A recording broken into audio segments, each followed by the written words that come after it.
capturing a moment along a timeline 75 years long. Scroll back to 1948 and you'll see these faces when they belonged to young children, some just toddlers. I was just 2.5 when the flood came. When the Vanport flood washed away their homes and wiped out their community. Vanport is just, I think it's just something we have to never forget. And yet, so many have.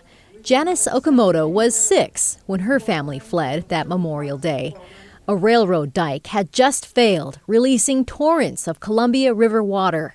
The flood leveled rows and rows of homes. At least 15 people lost their lives.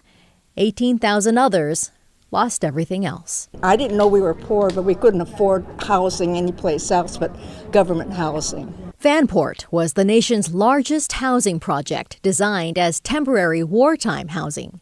72,000 people came here from around the country to work in the Kaiser Shipyards. There weren't enough homes, so the government built Vanport. After the war, about 20,000 remained. They couldn't afford or simply weren't allowed to live in parts of Portland because they were black, a form of discrimination known as redlining.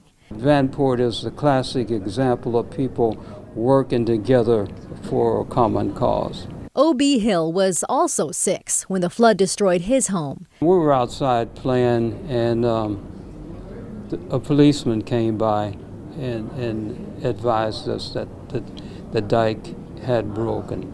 So we ran upstairs and told our mother. O.B.'s daughter is grateful for the stories and lessons her family is passing down. It's very important for people to know the history of what happened and just the fact that we have been historically moved around and pocketed. This is a story that's not told, it's not written enough. Laura Loforti directs the Vanport Mosaic Festival, an effort to keep the history of Vanport alive.